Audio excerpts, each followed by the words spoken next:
লঘুচাপের প্রভাবে বিভিন্ন স্থানে টানা বৃষ্টি, সর্বোচ্চ বৃষ্টি ফেনীতে। জলাবদ্ধতায় দুর্ভোগ, তলিয়েছে গুরুত্বপূর্ণ সড়ক।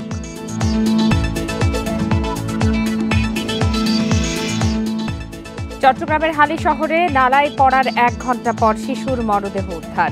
মিরসরাইয়ে ঝর্ণায় নেমে 2 পর্যটক নিহত।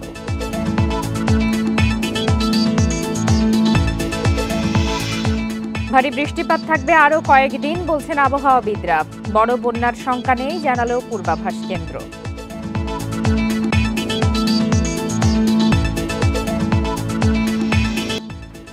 সংবাদ সন্ধ্যায় সবাইকে আমন্ত্রণ। আপনাদের সাথে আছি আমি ফারহানা লোপা। এতক্ষণ শিরোনাম জানাচ্ছিলাম, এবার জানাবো বিস্তারিত।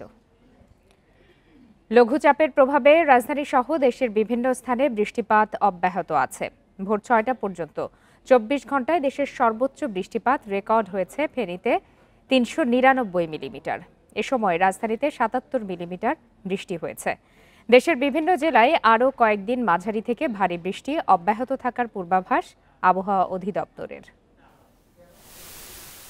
কখনো গুঁড়ি গুঁড়ি, কখনো ভারী বৃষ্টি, এমন পরিস্থিতিতে রাজধানীর অনেক এলাকাতেই জমেছে পানি। বৃষ্টি আরও কয়েকদিন চলবে, সেই সাথে বাড়তে পারে পরিমাণ, বলছে আবহাওয়া অফিস। আগামী কয়েকদিনের পূর্বাভাসে বলা হয়েছে, ঢাকা, চট্টগ্রাম, খুলনা ও বরিশালের কোথাও কোথাও ভারী থেকে অতি ভারী বৃষ্টি হতে পারে। অস্থায়ীভাবে দেখা দিতে পারে জলাবদ্ধতা। ভারী বৃষ্টিতে চট্টগ্রাম অঞ্চলে পাহাড় ধসের শঙ্কা রয়েছে, জানালেন আবহাওয়াবিদ। বাংলাদেশের উপরে মৌসুমী বায়ু সক্রিয় অবস্থায় আছে। এই দুটোর প্রভাবে আমাদের দেশের দক্ষিণাঞ্চলে ভারী থেকে অতি ভারী বর্ষণ আমরা পরিলক্ষিত করেছি গত 24 ঘন্টায়। লঘুচাপের প্রভাবে সাগর উত্তাল থাকায় সমুদ্র বন্দরগুলোই 3 ও নদী বন্দরে 1 নম্বর সতর্ক সংকেত জারি রয়েছে। সমুদ্র বন্দর সমূহের জন্য 3 নম্বর স্থানীয় সতর্কতা সংকেত দেখিয়ে দিতে বলা হয়েছে এবং যে দেশের দক্ষিণ অঞ্চলে বিশেষ করে খুলনা, বরিশাল, পটুয়াখালী, কুমিল্লা, নোয়াখালী, চট্টগ্রাম, কক্সবাজারে নদী বন্দরগুলোর জন্য 1 নম্বর সতর্কতা সংকেত দেখিয়ে দিতে বলা হয়েছে। এদিকে পটুয়াখালী, কুয়াকাটা, যশোরে ভারী বৃষ্টি অব্যাহত রয়েছে। এতে নিচু এলাকার অনেক ঘরবাড়িতে পানি প্রবেশ করেছে। তলিয়ে গেছে ফসলের ক্ষেত, মাছের ঘের ও পুকুর। আফসানা আফরোজ জুই, ইন্ডিপেন্ডেন্ট নিউজ, ঢাকা। টানা ও ভারী বর্ষণে জলাবদ্ধতার কবলে চট্টগ্রাম, বরিশাল সহ 10 জেলার নিম্নাঞ্চল। বাড়িঘর, দোকানপাটে পানি ঢুকে পড়েছে, তলিয়েছে গুরুত্বপূর্ণ সড়ক। ভোগান্তিতে পড়েছেন স্কুল কলেজগামী শিক্ষার্থী এবং কর্মজীবী মানুষ। অনেক এলাকায় পরিকল্পিত ড্রেনেজ ব্যবস্থার অভাবে নামছে না পানি। দুদিন ধরে টানা বর্ষণে জলাবদ্ধতার কবলে চট্টগ্রামের নিচু এলাকা। ডুবেছে পাঁচলাইশ, চকবাজার, কাতালগঞ্জ, বাকুলিয়ায় সড়ক। বৃষ্টি ও জোয়ারের পানিতে বরিশাল সদর রোড ও আশেপাশের অলিগলি তলিয়েছে। চাঁদপুরে টানা বৃষ্টিতে পানির নিচে শহরের বিভিন্ন এলাকা। যশোরে দিনরাত গুঁড়ি গুঁড়ি বৃষ্টিতে জনজীবন ব্যাহত। মেহেরপুরের গাংনীতে পানিবন্দী হয়ে পড়েছে 30টি পরিবার। নড়াইলে থেমে থেমে বৃষ্টিতে শ্রমজীবী মানুষের ভোগান্তি বেড়েছে। মুসল্লি নামাজ পড়তে আসে, এখান থেকে যাওয়ার সময় পানি, বেরোয় পানি, মোটামুটি সবার সমস্যা হচ্ছে পানির জন্য। পরীক্ষায় যাবে ছেলে মেয়ে, তাতেও ভিজে পড়ে যাতে হয়, বাচ্চা কাছে এতে অসুস্থ হয়, কেউ এসে এনে গর্ত আছে, আছাড় খাচ্ছে। লক্ষ্মীপুরে গত 24 ঘন্টায় সবচেয়ে বেশি 225 মিলিমিটার বৃষ্টি হয়েছে। পানিবন্দী কয়েক হাজার মানুষ। নোয়াখালীতে শিক্ষা প্রতিষ্ঠান, দোকানপাট, আবাসিক এলাকায় ঢুকে পড়েছে পানি। আমরা ঘর থেকে বাড়িতে পারতে আসি না, বন্যার কারণে, পানির কারণে। গত বছরকার বন্যায় আমরা এখনো কাটিয়ে উঠতে পারি না। এখন আবার এই বছরকার বন্যায় আমরা খুব ক্ষতিগ্রস্ত। আমাদের ঘরের ভিতর পানি উঠে গেছে। সাতক্ষীরা পৌরসভা সহ সদর উপজেলার বিভিন্ন এলাকায় দেখা দিচ্ছে পানিবাহিত রোগ। এখানে আগে যে সব বন্ধ হয়ে গেছে, এখন পানি ছাড়ার ব্যবস্থা নেই। আমাদের রাস্তার উপরে দোকান, বসবাসের ঘরে হাঁটু পানি, রান্নাঘরে মানুষজন রান্না করতে পারছে না, উঠোনে পানি। পটুয়াখালীর নতুন বাজার সহ নিচু এলাকা তলিয়ে ভেসে গেছে পুকুর ও ঘেরের মাছ। লঘুচাপের প্রভাবে উত্তাল সাগর। আফসানা আফরোজ জুই, ইন্ডিপেন্ডেন্ট নিউজ। মৌসুমী বায়ু সক্রিয় থাকায় শনিবার থেকে সারা দেশে আবারও ভারী বৃষ্টির পূর্বাভাস দিয়েছে আবহাওয়া অধিদপ্তর। 20 জুলাইয়ের পর বঙ্গোপসাগরে দেখা দিতে পারে নিম্নচাপ। তবে বন্যা পূর্বাভাস ও সতর্কীকরণ কেন্দ্র বলছে, টানা ভারী বৃষ্টি না হলে বড় বন্যার শঙ্কা নেই। আবহাওয়া অধিদপ্তর জানিয়েছে মঙ্গলবার ফেনীতে ৩৯৯ মিলিমিটার বৃষ্টি হলেও বুধবার হয়েছে ২৫ মিলিমিটার। তবে অতি ভারী বৃষ্টি হচ্ছে কক্সবাজার, নোয়াখালী, হাতিয়া, সন্দ্বীপ, চাঁদপুরে। 2 দিন কিছুটা কম থাকলেও 12 জুলাই সন্ধ্যা থেকে আবারও হালকা থেকে ভারী বৃষ্টির আশঙ্কা রয়েছে। এদিকে বন্যা পূর্বাভাস ও সতর্কীকরণ কেন্দ্র বলছে চট্টগ্রাম বিভাগের নদ নদীর পানি বাড়ছে। ফেনীর মুহুরী, সেলুনিয়া ও চট্টগ্রামের হালদার পানি বিপদসীমার ওপরেই থাকবে। ভারী বৃষ্টি কমলে বন্যার বিস্তার কমতে পারে। পর্যন্ত এইরকম লঘুচাপ সিস্টেম ঘনীভূত হয়ে যে নিম্নচাপে তৈরি হবে তার কোনো সম্ভাবনা নেই। তবে মৌসুমী বায়ুর সক্রিয়তার কারণে 12 তারিখ সন্ধ্যা থেকেই আবার পুনরায় সারা বাংলাদেশে বৃষ্টিপাতের তীব্রতা বৃদ্ধি পেতে পারে। ভারী বৃষ্টিপাত প্রবণতা কমে আসার সম্ভাবনা থাকায় এই নদ নদীগুলোতে পানি বিপদসীমার নিচ দিয়ে প্রবাহিত হওয়ার সম্ভাবনা রয়েছে এবং সেক্ষেত্রে আমরা আশা করছি যে পরবর্তীতে ভারী বৃষ্টিপাত প্রবণতা কমে আসলে এখানে বন্যা ঝুঁকি কম। তবে ফেনী জেলাতে বন্যা পরিস্থিতি বিরাজ করছে, যেটি আগামী 24 ঘন্টা পরবর্তী সময়ে উন্নতি লাভ করতে পারে এবং একই সাথে চট্টগ্রাম বিভাগের হালদা নদী অববাহিকাতেও একই পরিস্থিতি বিরাজ করছে। আবহাওয়া পরিস্থিতি নিয়ে আলোচনা করতে এই মুহূর্তে রাজধানীর আগারগাঁ থেকে আমাদের সাথে যোগ দিয়েছেন আবহাওয়াবিদ ডক্টর মোহাম্মদ আবুল কালাম মল্লিক। ডক্টর মোহাম্মদ আবুল কালাম মল্লিক, আপনাকে স্বাগত জানাচ্ছি ইন্ডিপেন্ডেন্ট টেলিভিশনে। আপনার কাছে একটু জানতে চাই যে ভরা বর্ষা মৌসুম চলছে, এ সময় বৃষ্টিপাত স্বাভাবিক, কিন্তু পূর্বাভাস কি বলছে? অতি ভারী বৃষ্টিপাতের সম্ভাবনা আপনারা এখন পর্যন্ত দেখছেন কিনা? আপনাকে ধন্যবাদ। আপনারা ইতিমধ্যে জেনেছেন যে 1 জুলাই থেকে সারা বাংলাদেশে থেমে থেমে বৃষ্টি হচ্ছে এবং এই বৃষ্টিপাত অব্যাহত রয়েছে। লঘুচাপের প্রভাব এবং মৌসুমী বায়ুর সক্রিয়তার কারণে এই বৃষ্টিপাত, এবং আমরা কিন্তু আজকের সকাল 10টা থেকে আগামীকাল সকাল 10টা পর্যন্ত বিশেষ করে খুলনা, বরিশাল, চট্টগ্রাম এবং ঢাকা বিভাগের কোথাও কোথাও ভারী থেকে অতি ভারী বৃষ্টিপাতের সম্ভাবনা রয়েছে। এই মর্মে একটি ভারী বর্ষণের সতর্কবার্তাও দিয়েছি আমরা এবং সেই সাথে বলেছি যে এই ভারী বর্ষণজনিত কারণে চট্টগ্রামের পাহাড়ি এলাকায় ভূমিধসের সম্ভাবনা রয়েছে। পাশাপাশি আমাদের বিশেষ করে চট্টগ্রাম, ঢাকা, খুলনা মহানগরীর নিম্ন অঞ্চলে অস্থায়ী জলাবদ্ধতা তৈরি হতে পারে এবং এই মৌসুমী বায়ুর সক্রিয়তার কারণে এই বৃষ্টিপাত অব্যাহত রয়েছে। 10 তারিখ, 10 জুলাই এবং 11 জুলাই এই 2 দিন বৃষ্টিপাতের তীব্রতা একটু কম থাকবে।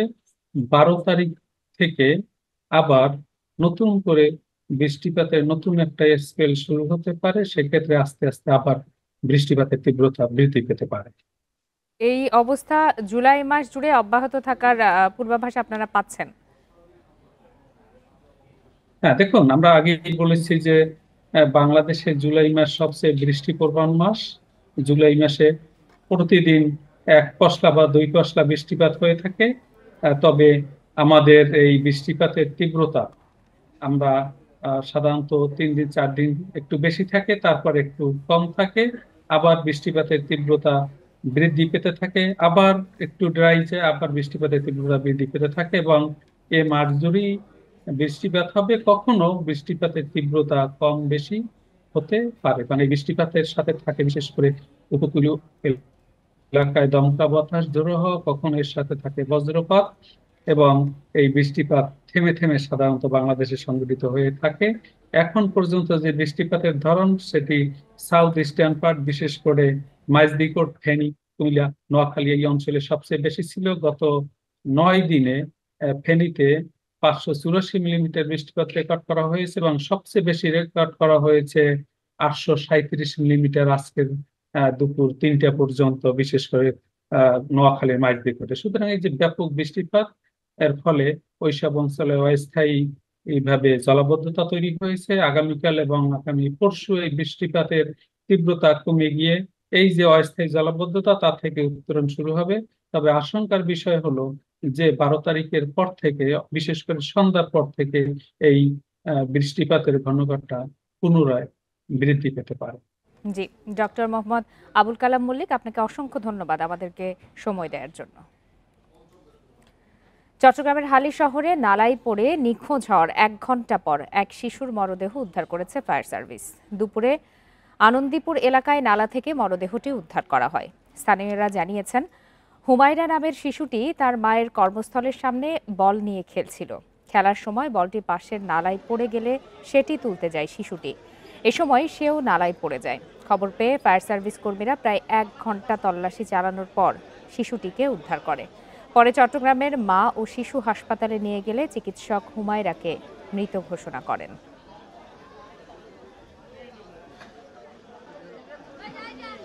বাচ্চারা খেলতে খেলতে হঠাৎ করে এতগুলো পানি ছিল না, বৃষ্টি হওয়াতে পানি বাড়ছে। লাস্টে আপনার মেয়ে উষ্টাকে এখানে পড়ে গেছিল, মেয়েটা উষ্টাকে পড়ছে, উষ্টাকে পড়াতে মেয়ের পানি স্রোতে নিয়ে গেছে।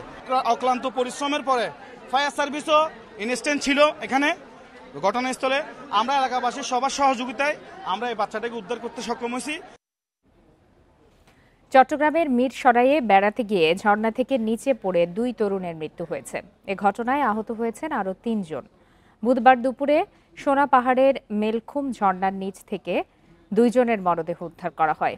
ফায়ার সার্ভিস জানিয়েছে, মঙ্গলবার সকালে ফেনী থেকে 3 বন্ধু মেলখুম ট্রেইলে ঘুরতে যান। তাদের সাথে যোগদান স্থানীয় আরও 2 জন। দিন শেষে তারা ফিরে না আসায় বুধবার সকালে স্থানীয়রা খোঁজ শুরু করে। দুপুর 2:30টার দিকে ফায়ার সার্ভিস ও স্থানীয়রা ঝর্ণার নিচ থেকে গালিব ও হৃদয়ের মরদেহ উদ্ধার করে। আহতদের উদ্ধার করে পাঠানো হয় স্থানীয় হাসপাতালে।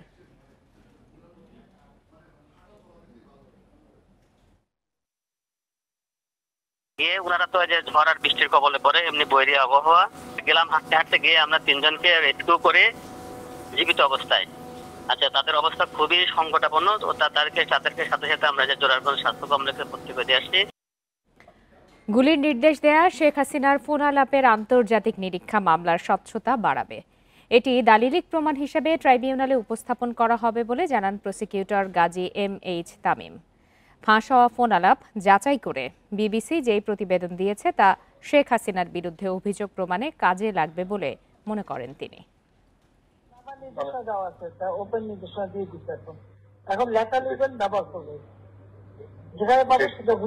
গত মার্চে অনলাইনে শেখ হাসিনার একটি অডিও ছড়িয়ে পড়ে, যাতে শোনা যায় অভ্যুত্থান দমনে গুলি করার নির্দেশ দেন তিনি। এই অডিও পরীক্ষা নিরীক্ষা করে বিবিসি প্রমাণ পেয়েছে এটি শেখ হাসিনারই কণ্ঠস্বর। মানবতা বিরোধী অপরাধ মামলায় শেখ হাসিনার ফাঁস হওয়া অডিও ও বিবিসির প্রতিবেদন আমলে নিয়েছে প্রসিকিউশন। এসব প্রমাণ তুলে ধরা হবে ট্রাইব্যুনালে। তদন্ত সংস্থা যথাযথ কর্তৃপক্ষের নিকট থেকে তার ভেরিফিকেশন করে দেখেছেন যে এটা জেনুইন, এটি আসামি শেখ হাসিনার ভয়েস। আমরা সেটিকে বিচারের জন্য ট্রাইব্যুনালে উপস্থাপন করেছি। চার্জ গঠন যদি ট্রাইব্যুনাল করে থাকেন তাহলে এটিকে আমরা সাক্ষ্য হিসাবে এক্সিবিট করার জন্য ট্রাইব্যুনালের কাছে প্রার্থনা করব at the time of trial. এবং আমরা ইতিমধ্যে জেনেছি যে বিবিসি থেকে এই নিউজটাও ব্রডকাস্ট হয়েছে এবং তারাও তাদের ইনভেস্টিগেশনে এই ভয়েসের সত্যতা পেয়েছে। তামিম আরও বলেন, বিবিসির অনুসন্ধানে উঠে এসেছে কিভাবে গণহত্যার নিউক্লিয়াস হয়ে উঠেছিলেন শেখ হাসিনা। তার নির্দেশেই নির্বিচারে গুলি চালায় আইনশৃঙ্খলা বাহিনী। জুলাই গণঅভ্যুত্থান চলাকালে সাবেক প্রধানমন্ত্রী শেখ হাসিনা সে লেথাল উইপেন ব্যবহার করে নিরস্ত্র মানুষকে নির্মমভাবে হত্যার নির্দেশ দিয়েছিলেন। ড্রোন ব্যবহার করে এই প্রোটেস্টারদেরকে অবস্থান লোকেট করে তাদেরকে নিরূপণের চেষ্টা করেছেন। হেলিকপ্টার থেকে গুলি করার নির্দেশ প্রদান করেছেন। শেখ হাসিনা সহ 3 আসামির বিরুদ্ধে অভিযোগ গঠনের বিষয়ে বৃহস্পতিবার আদেশ দিবে ট্রাইব্যুনাল। বন ইবনে কামাল, ইন্ডিপেন্ডেন্ট নিউজ, ঢাকা। গণহত্যার দায়ে শুধু শেখ হাসিনা নয়, আওয়ামী লীগেরও বিচার হওয়া উচিত বলে মন্তব্য করেছেন বিএনপি মহাসচিব মির্জা ফখরুল ইসলাম আলমগীর। বিচার, সংস্কার ও নির্বাচনের প্রস্তুতি একসাথে চলতে পারে বলেও জানান তিনি। বুধবার ঢাকায় এসব কথা বলেন বিএনপি মহাসচিব। অসুস্থ বিএনপি চেয়ারপারসনের উপদেষ্টা ডাক্তার আব্দুল কুদ্দুস ও অধ্যাপক ডাক্তার সিরাজউদ্দিনকে দেখতে রাজধানীর নিউরোসায়েন্স হাসপাতালে যান বিএনপি মহাসচিব মির্জা ফখরুল ইসলাম আলমগীর। পরে গণমাধ্যমে কথা বলেন মির্জা ফখরুল, জানান গণতন্ত্রের জন্য সবচেয়ে বেশি ত্যাগ স্বীকার করেছে বিএনপি। এ সময় আওয়ামী লীগের দমন নির্যাতনের চিত্র তুলে ধরে বিচারের দাবি জানান মির্জা ফখরুল। যারা ফ্যাসিবাদের পক্ষে কাজ করবে, বিশেষ করে আওয়ামী লীগ কাজ করেছে, তাদের প্রতিটি ব্যক্তির শাস্তি হওয়া প্রয়োজন। তাদেরকে নিয়ে আসা উচিত আপনার আইনের আওতায়। শেখ হাসিনা তিনি এককভাবে আমি মনে করি responsible for the killing of thousands of people এবং যেন টর্চার এগুলোর জন্য তিনি দায়ী। তার বিচার ইতিমধ্যে শুরু হয়েছে। আমরা আশাবাদী তিনি এবং তার সঙ্গে যারা এই হত্যাকাণ্ডের সঙ্গে, গণহত্যার সঙ্গে এবং এই ফ্যাসিস্ট আক্রমণের সঙ্গে জড়িত তাদের প্রত্যেকেরই বিচার হবে। নির্বাচন ইস্যুতে বিএনপি মহাসচিব বলেন, দেশের মানুষ ভোটের অপেক্ষায়, তাই দ্রুত নির্বাচনের বিকল্প নেই। প্রত্যেকটি রাজনৈতিক দলের দায়িত্ব হচ্ছে যে দেশকে সঠিক ট্র্যাকে ওঠানো, এবং যত দ্রুত আপনার সেটা ওঠানো যায় ততই মঙ্গল। সুতরাং যারা মনে করেন যে নির্বাচন প্রয়োজন নেই, আমার মনে হয় তারা আবার চিন্তা করবেন। নির্বাচন প্রয়োজন জনগণের জন্য। এরপর রাজধানীর একটি হাসপাতালে শিল্পী ফরিদা পারভিনকে দেখতে যান বিএনপি মহাসচিব। মাহমুদ শরীফ, ইন্ডিপেন্ডেন্ট নিউজ, ঢাকা। যুক্তরাষ্ট্রসহ নতুন আরও 5টি দেশে ভোটার নিবন্ধন কার্যক্রম শুরু করার অনুমতি পেয়েছে নির্বাচন কমিশন। বুধবার জাতীয় পরিচয়পত্র নিবন্ধন অনুবিভাগের মহাপরিচালক ASM হুমায়ুন কবির একথা জানান। গত সোমবার পররাষ্ট্র মন্ত্রণালয়ে আবেদন করে ইসি, এরপরই মিলল অনুমোদন। যুক্তরাষ্ট্র, মালদ্বীপ, জর্ডান, দক্ষিণ আফ্রিকা ও ওমানে কার্যক্রম পরিচালনার অনুমোদন পাওয়া গেছে। বর্তমানে 9টি দেশে ইসির ভোটার কার্যক্রম চলছে। দেশগুলো হলো সংযুক্ত আরব আমিরাত, সৌদি আরব, ইতালি, যুক্তরাজ্য, কুয়েত, কাতার, মালয়েশিয়া, অস্ট্রেলিয়া ও কানাডা। জাপানে কার্যক্রম শুরু 15 জুলাই। প্রবাসী কল্যাণ মন্ত্রণালয়, জনশক্তি ব্যুরো, পররাষ্ট্র মন্ত্রণালয়, বাইরা সহ বিভিন্ন সংস্থার কাছ থেকে পাওয়া তথ্যে দেখা গেছে 40টি দেশে বাংলাদেশি প্রবাসীর সংখ্যা বেশি। এসব দেশকে মাথায় রেখে কার্যক্রম এগিয়ে নিচ্ছে নির্বাচন কমিশন।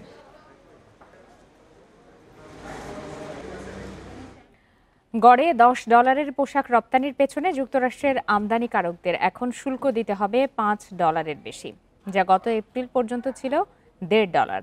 অর্থাৎ নতুন 35% শুল্ক যোগ হলে মোট শুল্কের হার 50% ছাড়িয়ে যাবে। বিশেষজ্ঞ ও রপ্তানিকারকদের আশঙ্কা, এতে ক্রেতা প্রতিষ্ঠান চলে যাবে অন্য দেশে। পরোক্ষভাবে কমতে পারে বাংলাদেশের প্রতিযোগিতা সক্ষমতা। ঘোষণা করে সম্প্রতি বাংলাদেশ সহ 14টি দেশকে চিঠি দেয় ট্রাম্প প্রশাসন। বাংলাদেশি পণ্যের ওপর আগে থেকে গড়ে 15% বেশি শুল্ক ছিল। এর সঙ্গে নতুন 35% যোগ হলে মোট শুল্ক 50% ছাড়িয়ে যাবে। বিশ্লেষকরা বলছেন, নতুন শুল্ক নীতিতে মার্কিন আমদানিকারকদের অতিরিক্ত খরচ হবে। এতে বাংলাদেশের প্রতিযোগিতা সক্ষমতা কমার আশঙ্কা রয়েছে, যা মোকাবেলা করা কঠিন হবে। মার্কিন যুক্তরাষ্ট্রে যে আমরা রপ্তানি যেটা করি তার উপরে তারা যে শুল্ক তাদের কাস্টমস বসায়, সেটা গড় হলো 15%। তার মানে এখন গড়ের ওই 15%-এর সাথে আরো 35% যোগ হলে এটা হবে 50%। তৈরি পোশাকের ক্ষেত্রে গড় হলো 16%। তার মানে তৈরি পোশাকের গড় দাঁড়াবে যে 16 যোগ 35 51%। যে আমাদের কনসার্নটা হচ্ছে যে অন্য দেশের তুলনায় আমাদের শুল্ক হারের যেন খুব বড় রকমের ব্যবধান না থাকে, তাহলে আমরা সক্ষমতা হারিয়ে ফেলব। প্রস্তাবিত শুল্ক চুক্তিতে যুক্তরাষ্ট্র কোনো দেশের ওপর বাড়তি শুল্ক আরোপ করলে বাংলাদেশকেও তা করতে হবে। এমনকি অন্য দেশের ওপর বাণিজ্য নিষেধাজ্ঞা দিলেও বাংলাদেশকেও দিতে হবে। এমন পরিস্থিতিতে সতর্কতার সঙ্গে সিদ্ধান্ত নেওয়ার পরামর্শ ব্যবসায়ীদের। যে জিনিসটা করা দরকার সেটা হচ্ছে যে আমাদের কৌশলী হতে হবে এবং আলোচনাটা খুব সতর্কভাবে করতে হবে, কারণ এর উপরে কিন্তু আমাদের অনেক বড় ভবিষ্যৎ নির্ভর করছে। স্পেশালি আমাদের যে গার্মেন্টস কমিউনিটি, আমরা খুব শঙ্কার মধ্যে আছি। বাংলাদেশ মার্কিন পারস্পরিক শুল্ক চুক্তি নিয়ে দ্বিতীয় দফার বৈঠক চলমান রয়েছে, যা চলবে 11 জুলাই পর্যন্ত। Shahid Ahmed, independent news, Dhaka. ক্যান্সারে আক্রান্ত ছেলেকে হাসপাতালে দেখতে যাওয়ার পথে বাস চাপায় মারা গেলেন বাবা। নিহতের নাম জহিরুল হক। মঙ্গলবার রাতে রাজধানীর চকবাজারে এই দুর্ঘটনা ঘটে। স্বজনরা জানিয়েছেন, পাবনার ঈশ্বরদীর বাবুপাড়া গ্রামের বাসিন্দা জহিরুল হকের 2 ছেলের মধ্যে ছোট ছেলে ক্যান্সারে আক্রান্ত হয়ে ঢাকা মেডিকেলে ভর্তি। মঙ্গলবার রাতে ছেলেকে দেখতে ঢাকা মেডিকেলের দিকে যাচ্ছিলেন তিনি। এ সময় বকশীবাজার মোড়ে রাস্তা পার হওয়ার সময় 2 বাসের মাঝে চাপা পড়ে গুরুতর আহত হন জহিরুল হক। ঢাকা মেডিকেলে নিয়ে গেলে চিকিৎসক তাকে মৃত ঘোষণা করেন। জহিরুল হকের মরদেহ ঢাকা মেডিকেলের মর্গে রাখা হয়েছে। বিষয়টি সংশ্লিষ্ট থানাকে জানানো হয়েছে।